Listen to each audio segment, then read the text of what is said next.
The important fourth round of negotiations after Brexit has not brought a breakthrough for an agreement between the European Union and the United Kingdom. This was announced by EU Chief Negotiator Michel Barnier on Friday. He made quite clear that it is his responsibility to tell the truth, and to tell the truth, there was not much progress again in these negotiations. On the contrary, London is again questioning commitments made before. In all areas, London is backing off commitments it made in the political declarations, and that of course includes fisheries. And Barnier emphasized again that the political declaration was agreed on with Boris Johnson himself, and that this political declaration, and yes, we all know it's not binding, but that this political declaration is the only basis to work with that both sides already have agreed on in the past. And seriously, we can't go on like this forever. Nevertheless, Barnier proposed another round of negotiations for the end of June, in which one they should deal intensively with the most important issues. British negotiator David Frost spoke of limited progress and talks in a positive atmosphere. The most recent rounds of negotiations had started on Tuesday and was initially accompanied by hope for rapprochement. However, media reported on Wednesday that the Bank of England advised local financial institutions to step up preparations for the negotiations to fail. So will there be now a hard break between the European Union and the United Kingdom because of Brexit? And just to remind some as well, Brexit already happened. Since 1st of February, the UK is not a member of the European Union anymore. So if anybody is going to say, we want to leave or just leave, they already left. And all these negotiations are not about the UK leaving or staying. These negotiations are about the future relations. So they left, they are in the middle of the transition period, and during this transition period not too much is changing, but at the 31st of December, with all we know now, the transition period will end, and after that there's either an agreement between the EU and the United Kingdom, or there will be a WTO Brexit. That means transition period is over.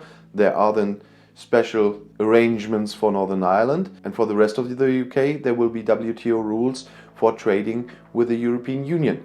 And for those commenting who seem not to know that, yes, in trade, every country can trade with the EU with regular tariffs and quotas. But that is not necessarily true for services. The rules in the WTO for access are not as strict for services as they are for trade goods. Services can be discriminated much easier, and usually when you don't get to some kind of level playing field, like by the way the EU got in several parts with Singapore, for example, I recently made a video about this, there is a level playing field as well, because I already read in the comments nobody else is agreeing to a level playing field. Well, for example, Singapore did, and you get to see many more trade deals the EU made with other countries where this is the case also. And so WTO would mean exactly that.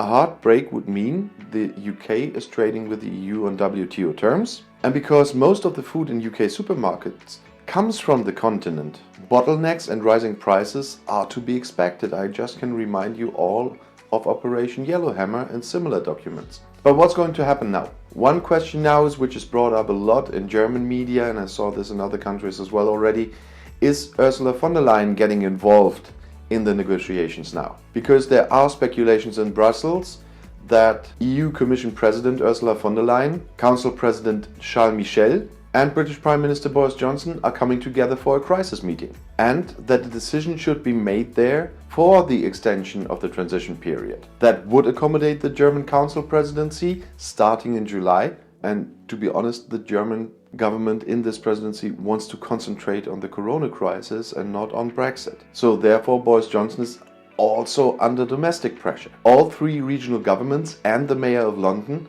are pushing him to delay the end of the transition period because of this corona crisis and all the economic damage that's to be expected. However, firstly, he was chosen by the British voters primarily for the implementation of Brexit. And secondly, he stands in the word of the hardliners who cannot get away from anything that has to do with Brussels quickly enough. And anyway, according to the German member of the EU Parliament, Markus Ferber, who is a member of the EPP, you get the impression that the British are working towards a burst of negotiations. And he says Boris Johnson must now bring his real offer to the upcoming talks with the President of the Commission and the President of the Council. Otherwise, we are at a dead end. And in the view of the sluggish Brexit negotiations, German industry warns of a disaster for the economies in the EU and the UK. And Joachim Lang, that's the managing director of the BDI, that's the German spelling, the BDI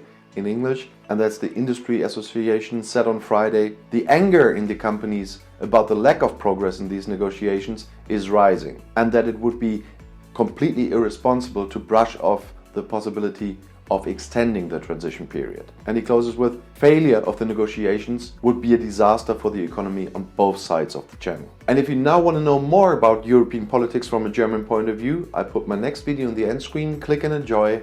I'll see you there. Viel Spaß!